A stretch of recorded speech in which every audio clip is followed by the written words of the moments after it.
Hello and welcome, everybody. This is Jean Norton. I'm glad to be here today. Anyway, I posted a link on my Rehabbing Remotely fan page and asked who or if anybody has had problems getting their offers accepted, or if they've made over 100 offers and still haven't been able to get a deal. I invited everybody to comment, and I got a lot of people that commented. There must be a lot of frustrated real estate investors out there, and I was one of them.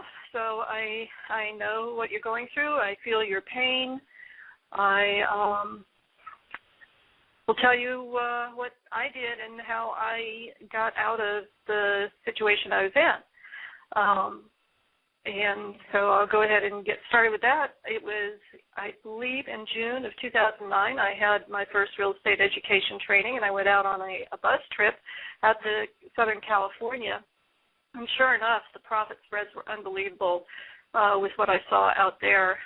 There was clearly opportunities to rehab properties, and I learned about the strategies that worked in Southern California, and you know, that was pretty much the beginning of, I guess just the real foreclosure rehab opportunities.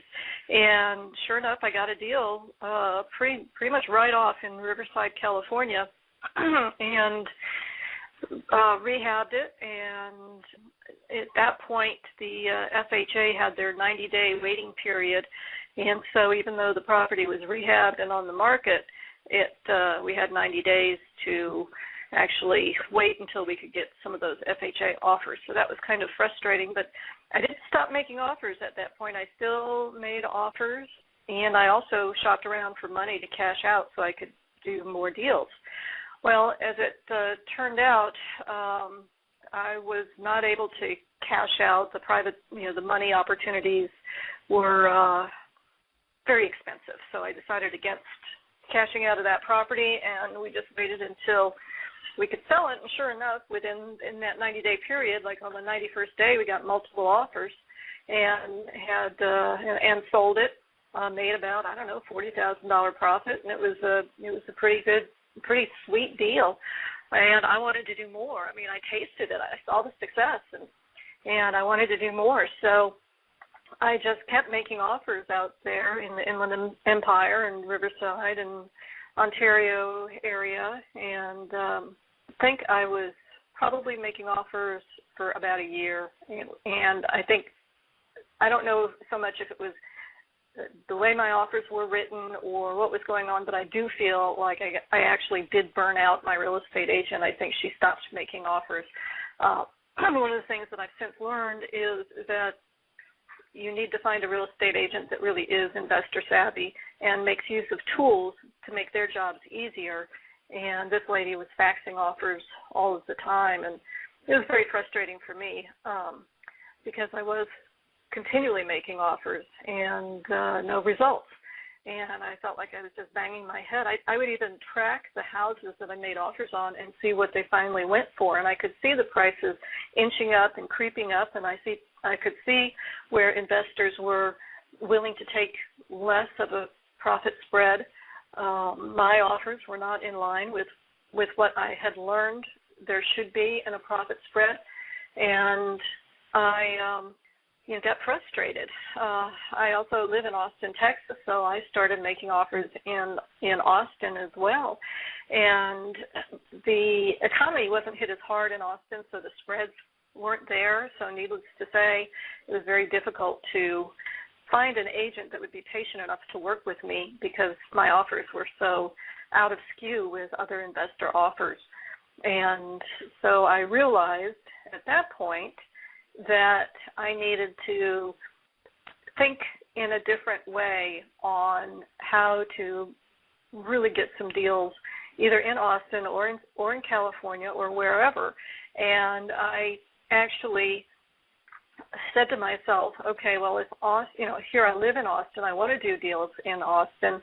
So I started networking in Austin and talking to other people and talking to people who were trained with different strategies. And I actually bought another course from a local real estate guru. here in Austin, and to find out how he was successful in Austin, and learned about those strategies. And a lot of it was postcard campaigns and letter writing and getting lead lists. And so I did that. I did a postcard campaign in the Austin area for those that were in pre-foreclosure mode, and got a few calls and got some opportunities to look at properties, and I did. I found a short sale opportunity and managed to keep a property from going into the foreclosure, at the courthouse steps. And man, that just was very painful. It was hard to get them to the price I wanted, and there was a lot of work involved, and also talking with the owner of the property and listening to their situation. And I decided that that's not what I wanted to do. I don't really want to do the postcard thing. I don't want to talk to the end users. So I went back to thinking about, okay, where then can I go? How can I get a deal? And how can I make money in this real estate world, especially where I know the spreads are? They were there in California, but by that time, the bus tours that I went on had been going on for, over a year at that time, and I still hadn't gotten another deal. And I finally said, okay, why is it Southern California is so attractive? Well, one, it's got the attention of international investors. It's got good weather. People like to live there. And I just looked at all of these qualities, but the real thing that was getting to me was the fact that I was able to clean up working class houses and sell them to people in California who never, ever, ever thought they would be able to afford a home in California. So I started thinking, okay, what areas have those same qualities? And this is the thinking outside of the box that I had mentioned. What areas have the qualities that California has? One, has the attention of international investors. Two, it's got a good quality of life, a nice place to live, beautiful weather all the time. Three, a opportunity to sell to a set of buyers that never have been able to afford their own house. And California still fit in that model, and I just knew I had to go someplace where 12 plus loads of potential investors weren't arriving every month. It just got to the point where there was too much competition. So at that point, I started looking in north of Los Angeles and just other areas, and I started looking into other types of properties. Some people say stay away from condos, and I don't really know why, but when investors are told to stay away from condos, I'm sort of thinking, great, there's no competition there. So that's sort of the thinking outside of the box. And that's when I started finding properties in Bakersfield and north of Los Angeles. They were the bite-sized properties that I like, or bite-sized prices that I like is what I meant to say. And so I suddenly started getting properties one after another, all at like 50% of the after repair value. And so things just started coming together for me there in Bakersfield. And I still was hearing people talk about, my gosh, I've been trying to make offers. I don't know what to do. Nobody's, returning my calls. Nobody's sending me deals. And here I was. I just by me tweaking my approach, by looking at what works, but not, from a philosophical point of view or from a goal-setting point of view, not necessarily from a specific location or a specific strategy point of view. So I think that's the key thing there is if you've had any kind of real estate training where you've said you've got to go to Southern California and you've got to use this profit spread and you've got to use these numbers and then you'll be successful, well, that may be true, but, it's not going to always be true if there's 12 busloads of people coming in every month and creating a whole lot more, investor competition. So I think it's really important. And the two key things are if you are a frustrated real estate investor, I'm going to go ahead and tell you that two things that will have to change. One, you have to change your strategy in some way that works, or two, you have to change your location. And that's what I've done. I dabbled. I tried to get real estate in my own home and in my hometown, and realized that it was more difficult than I had realized, and that there were a lot of other real estate investors that were successful here in Austin, but they used strategies that I was not comfortable with. They used some strategies that were probably considered to be downright illegal. So when I started getting momentum in Bakersfield and things were really working out for me there, I had a contractor that was investor savvy. I really learned a lot in that period, understanding the difference between contractors and how to recognize them and how to manage them. And I also learned a lot about managing these projects remotely. So again, knowing that I didn't want to use some of these other strategies that worked in Austin, my other choice was, again, either you have to change your investing strategy or you have to change your location. And I'm always on the lookout, and always have been on the lookout for the areas where there are high profit spreads. And in Bakersfield was one. And even though even Bakersfield was a declining market at that time, I still made money in Bakersfield. So I've since decided that I'm very comfortable with that market. I like dealing with banks. I like dealing with maybe other wholesalers. I don't like dealing with distressed sellers. Some people are very happy doing that, and the other strategies that they use are like the subject to investing, subject to taking a property subject to existing mortgage. It's sort of a loophole around the, assumable mortgage. And I just wasn't comfortable using that strategy. So I am comfortable with the rehabbing properties where it makes sense, in the locations that it makes sense, and getting a team together that makes sense. And right now, recently I've been doing some deals in Chicago, and I've made some money there, and the opportunities that I've seen there are just tremendous. I see that when I go, I'll actually go through the MLS and see what activity has been going on in the last 6 months in a certain neighborhood, and I can see where people have bought properties at $25,000, $30,000 and turn around and fixed them up and sold them for $130,000 to $150,000. Now, all I can do is look at the pictures of what was done, and I can tell that it's a pretty nice rehab.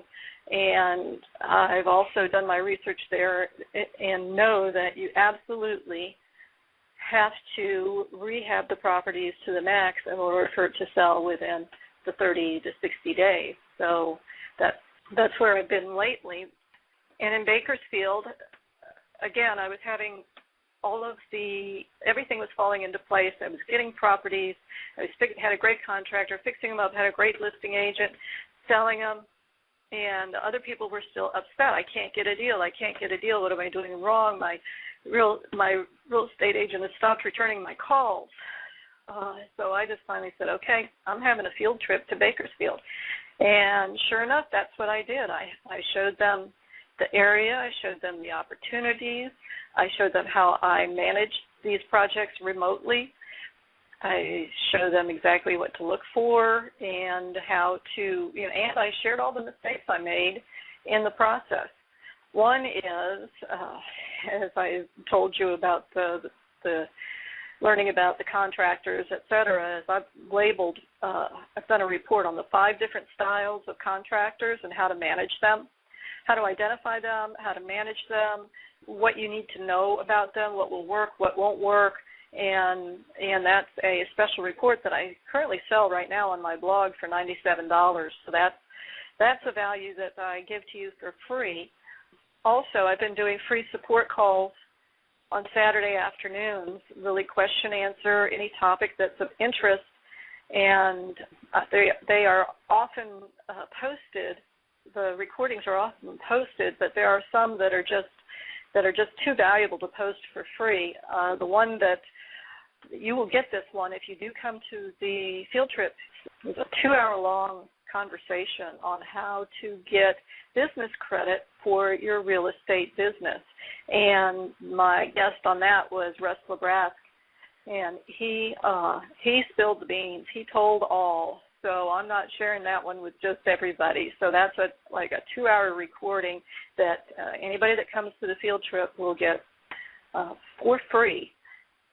Also, I've got a secret Facebook group that is available for as long as Facebook is around for anybody that comes to the field trip. It's the Gene Norton Super Secret Society of Real Estate Investors. And we do deals together. We talk about opportunities. I've got people all over the country doing deals and doing deals remotely in that group. And that's been the biggest surprise, is the success of that group. And that, a lot of people will charge memberships for that group, and actually I may have to start charging in the future, but for right now it is free for anybody that comes to the field trip, and if I do start charging in the future, it will remain free for you. So if there's something that I missed or haven't covered, or even write in the chat box. So, another place that I've been watching pretty closely, and I've always wanted to sort of research a little bit more, is Miami. In fact, Miami is the target that I used. I did a little video on how to find the differences between the foreclosed prices and retail prices by zip code. And that's a nice little tool that I use. It's some data that's hidden sort of deep inside Realty Track. And you know what? I'm just going to type in really quickly some of these links. On my blog, http Gene Norton Investor. On that blog, on the right-hand side, there's further down, there's 2 really important posts, and one of them is how to find the best spreads, potential profit spreads by zip code, and it's using Realty Track. And I'm surprised Realty Track doesn't promote that, because for me as an investor, that's just an unbelievable, invaluable tool, and I love looking at what the spreads are and what the trends are, and to see where the opportunities are. So again, the bottom line, the secret is, if you've been putting in hundreds of offers and not getting a deal, you've got to change your strategy. You've got to learn other strategies in order to obtain your deals. Make yourself available to wholesalers. Have wholesalers bring you some deals if you don't mind doing that. The other thing is, you can start your own postcard campaigns, letter writing campaigns, get to know probate attorneys, all kinds of ways to if you want to deal with direct sellers, to change your strategies if you want to be in the location that you're in. And the other thing that you can do is what I did, just keep the strategy that I was taught that I like, and find the location where the opportunities exist. We did a field trip in Tampa not too long ago, and was delighted to see this report on how rehabbed properties is a seller's market in Tampa, and there'd be multiple offers on some of these rehab properties. And frankly, I think we're seeing some of that nationwide right now. The really ready move-in properties are selling pretty fast. So, and the other thing to consider now, too, is not depend so much on the foreclosures, but look into short sale negotiations. That's another strategy that you can use. The only problem is that it takes a long time. You don't know if you're going to have your money lined up by the time they accept your offer. But bottom line, those are the two things. If you've been making over 100 offers and not getting any deals, you got to think outside of the box. And the way to do that is change your strategy or change your location. Think about what it is you're looking for when you're looking at a location. And originally, I really didn't want to mess with northern areas because of basements and things like that. But when I see a property, well, in fact, I'll just tell you some of the numbers. The first property I got in Chicago, I got for $16,500, and I wholesaled it to somebody else for $26,500, and the ARV showed at $100,000. The person that I wholesaled it to fixed it up and put renters in there, and I'm sure it's cash flowing at $1,000 a month. I mean, what a deal for him. The second property I've got, I paid $36,000 for it. I'm putting in about $27,000, and my listing agent is already lined up to sell it at $140,000. So that's a good profit spread there too. I've got another one at $27,500. I'm going to put $40,000 into it, and it will sell at about $130,000. We've got some good solid comps at $130,000, $135,000, and some active ones even higher. So I'm kind of looking, anxious to see what happens with that one that's active at $149,000. And I wholesaled another one. Actually, it was outside of Chicago. It was in Highland Park, kind of a nice area of Chicago, some of the suburbs. I got that one for $92,500, and I wholesaled it to somebody for $112,500. And I paid, all of my wholesale deals, I paid, a finder's fee for them bringing me a buyer, and I usually pay $2,500 finder's fee for somebody to bring me a cash buyer, and so I got probably $17,000 on that wholesale deal. On that particular property, the one in Highland Park, it was a 3-unit property they were turning back to a single family, and that one will ARV at $350,000 to $385,000. So everybody won on that deal. So again, consider coming to one of my field trips if you haven't been to one already. If you have been to one of my field trips before, you get a big discount, and contact me and I'll give you the code for the discount. That's the other benefit. Once you go to one of my field trips, you can go to all the future field trips for half price. So I will show you the ins and outs. I'll show you what I've learned. And each location has got other things to worry about. For example, in Tampa, when we went there, the major things to worry about there were like sinkholes. And so that, we spent a lot of time discussing what happens if you have a house with a sinkhole. And, of course, the Chinese drywall, that's another issue for Florida, too. But in Chicago's got their own set of issues. Like, I'll go ahead and tell you right now, don't be afraid of mold. There's going to be mold in those properties. So if you do come and you're susceptible to mold, just don't go inside the properties with us unless we know that there's no mold in property, but pretty much they all have mold. And one of the main reasons is that Illinois is a judicial state, so the amount of time it takes to do a foreclosure it could take a year or two. And a lot of these houses are brick houses, so they hold in the moisture and just do nothing but become their own little mold growing patch. So, that's one of the things that we talk about is what's needed in order to really maximize the profit spreads in Chicago. So I really hope that you guys either reach out to me if you still have questions or click on that link and learn about some of the opportunities that are there in Chicago. I'd love to introduce you to my power team that I've developed there.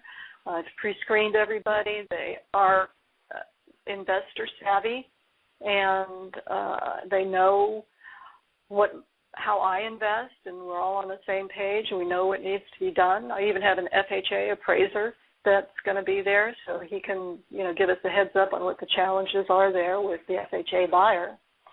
And so, anyway, that's pretty much what this show is all about. Okay, everybody. Well, thanks a lot, and I'm glad you made the call. And this will be archived on Blog Talk Radio, and I really appreciate your listening, and I hope to meet you very soon in person. So thanks, everybody, and have a great day.